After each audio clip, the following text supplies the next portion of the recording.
I spy with my little eye. I see Tommy and Terry, and there's Bart Divvy. There was a show.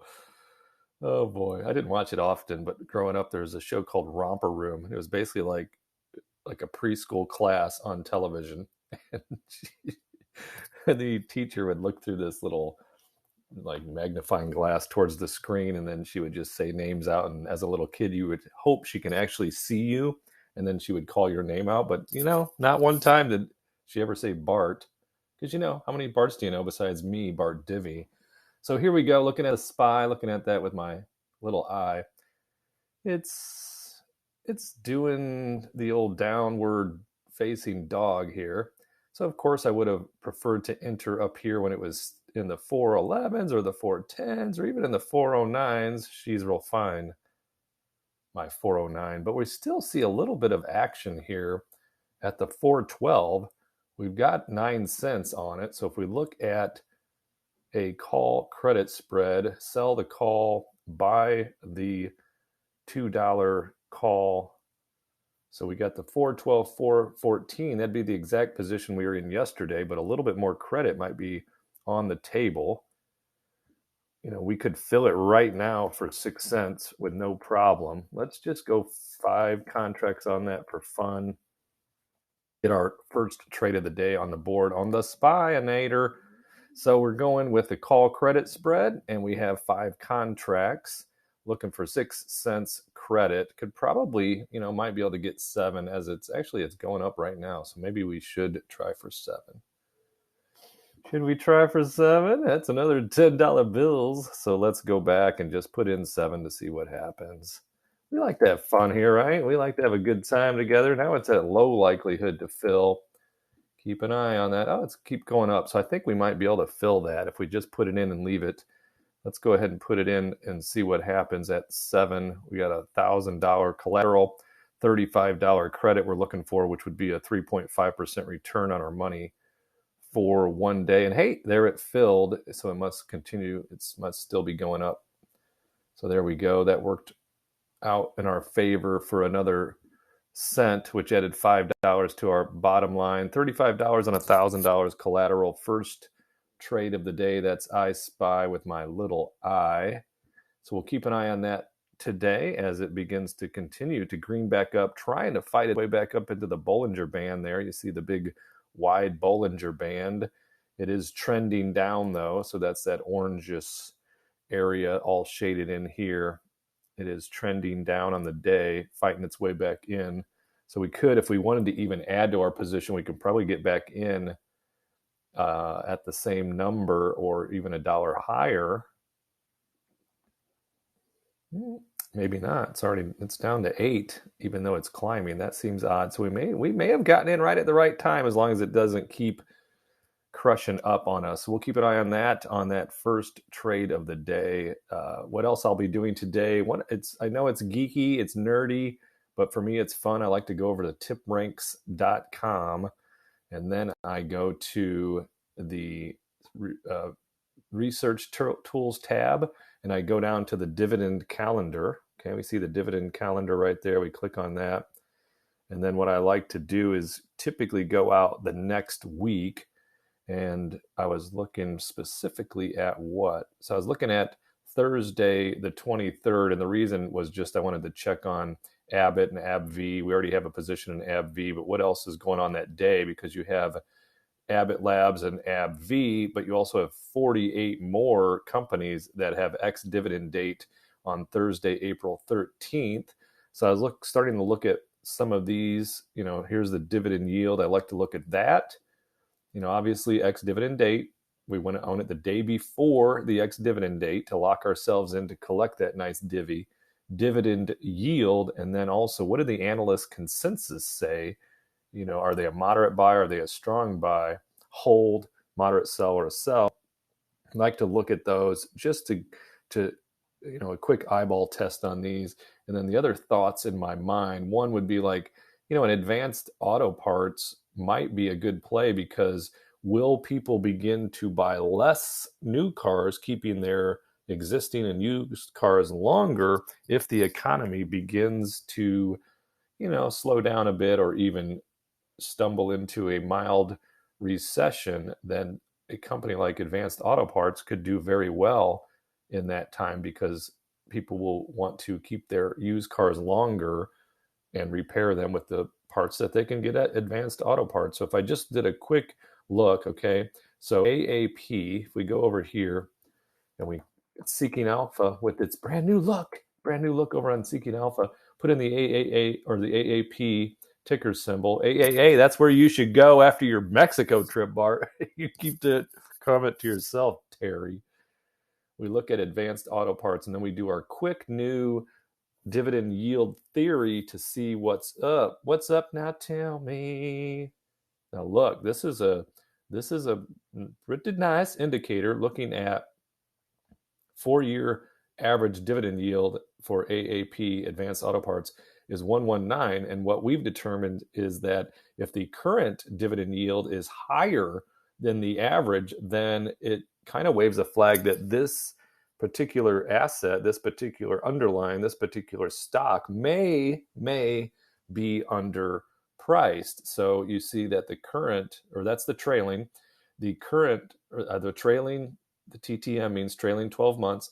The trailing 12 months, hey, it says it right there up in your little box. Trailing 12 months, 3.67. Okay, the dividend yield going forward is 4.89. So that could be a clear indicator that the stock is underpriced. But it also, and this is where it gets tricky, could be a warning sign that, well, why is it? Why does that price keep coming down, which then makes that yield go up? So let's take another look over here. First, let's go to the dividend scorecard just to see. So dividend safety, D plus, that's not what we want to see. Dividend growth, F, nope, still not what we want to see. Dividend yield, B, but sometimes a dividend yield is the old dividend trap, which is get your old foot caught in the old trap. Now you're stuck to me.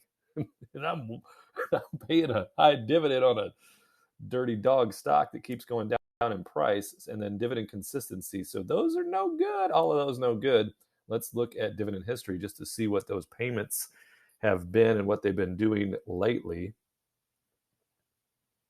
And then if you look at consecutive years of dividend payments, they have only one, and they only have 1 year of dividend growth. So somewhere in here, they missed some payments, and that knocked them off as far as the consecutive dividend years of dividend payments. And then we look at growth. You know, they were paying 06, 25 cents. Then they went from 25 cents to $1. You know, why is that? Then from $1 to $1.50.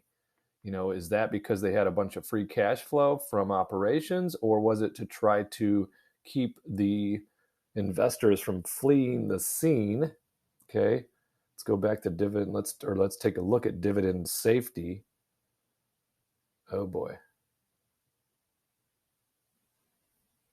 So if you look just right at the top here, cash dividend payout ratio, that's over 100%. It's at 112%.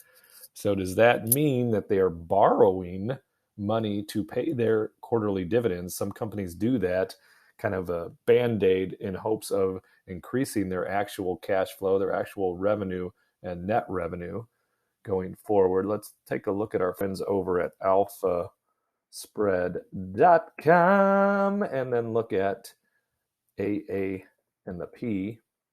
Let's just see what they have to say over here. Whoa. They're saying, our friends over here are saying that it's undervalued by 35%. Let's see, what type of investor do you consider yourself to be? I'm more of a moderate investor, I would say. You know, somewhere in between of conservative and aggressive, probably leaning more towards conservative, but we'll put moderate in there. Thanks for completing the survey. Well, thanks for asking, especially because it was only one question.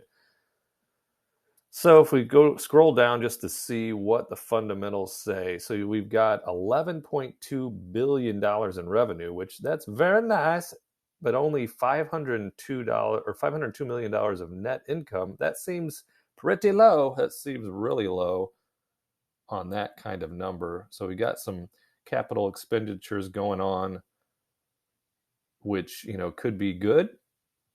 Balance sheet, let's see what their liabilities are. So we've got 9.3 billion in liabilities.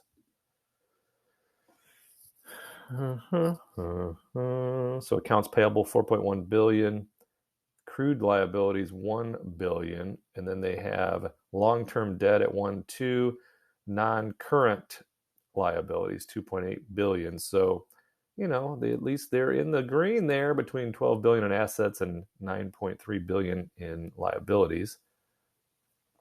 So we would, or I should say me and the mouse in my pocket, we would continue to look into advanced auto parts before I would then either make a Wheel of Fortune play on it, which would in this scenario would be to sell puts, or to look to, oh, hey, that stock looks undervalued. I'll just go ahead and buy them now, lock into my dividend, and then immediately begin selling calls.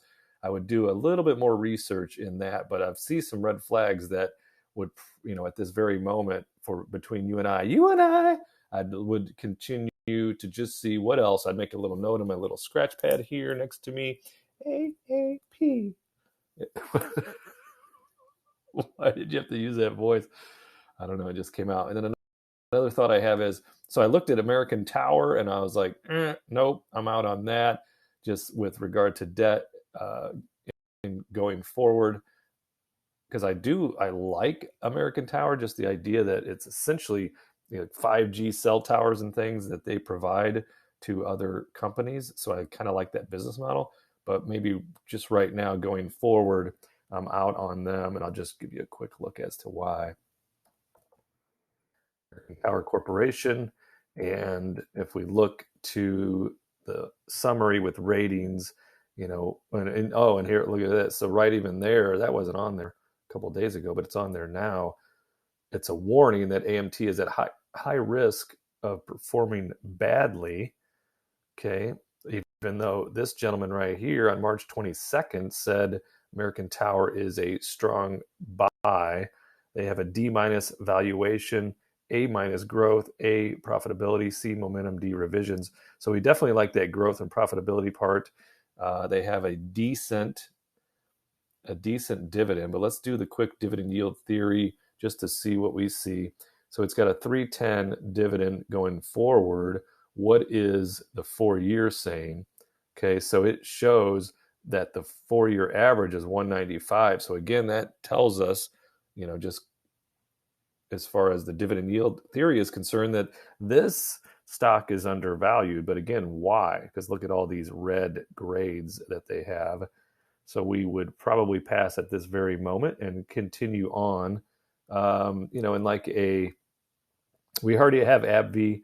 I may circle back to it to see if we want to increase our position. So that'll be on my little scratch pad. Okay, write it down, Bart. ABV, AbbVie. Like Cracker Barrel. No, I would just move on from that. I'm not interested in a Cracker Barrel at this time. And when we might be seeing some consumer pullbacks. EOG, like EOG, because I'm down with EOG. Yeah, you know me. However, I've already got positions in oil and gas that I don't really need to increase unless it is with like a Valero or a Devon, companies I feel like I know a lot more details about than EOG. But you see it has a sweet dividend and a strong buy signal from the analyst. Foot Locker, again, it's retail. I'm out at the very moment. General Dynamics, I would and have begun to look at this because it is one of the war machine stocks. And as you know, there is still a lot of tensions out in the world. Ukraine, Russia, China, all of those things that go on. And, General Dynamics, they like to make war machines and things like that. So it might be a stock that I would look at because of the fact that they're going ex-dividend.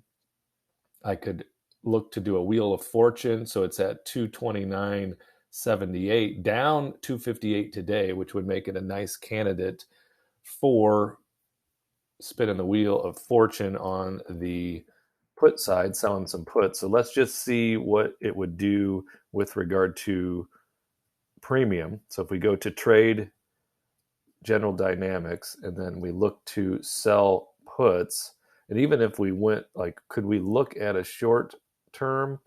No, I wouldn't want to risk the biscuit at 227.50 for a 40-cent credit. So we would have to go out past, so we would go to April 14th. That would be past the ex-dividend date, right? If we look at the divvies, I think it is the 13th. Is that what we were on? Yeah. So we were on April 13th. So we would be beyond the ex-dividend date, which could be a play, but we know that stocks prices typically will go down on ex-dividend day and also can go down on the date that the payment is made. But if we did look out 10 days to April 14th, then we start to get into a little bit better premium, but we're still not at that eyeball test of 1% because that's a lot of money to put up, but it's also, I'm sure, going to have a low volatility. So see, it's at 21%. That's why premium isn't as high. If you looked out another 7 days to the 21st, then we can see the 227.50 is going to get you over a 1% return for those 17 days on the puts. So we'll consider that as well. We'll look to that, but it wouldn't be a dividend play because obviously we would be looking past the ex-dividend date. So just, a lot of words to tell you what I'm excited about doing today and sharing some more with you. So the plan will be to continue to comb through tipranks.com, the dividend calendar, looking at the ex-dividend dates on the companies that we wouldn't mind owning at a yield that is reasonable, and with some buy signals from the analysts. We'll be looking to do that. So I'll check back with you very soon. You know that I will. Make sure you are indeed a subscriber. Like the video, leave me a comment, and I will see you in the next video.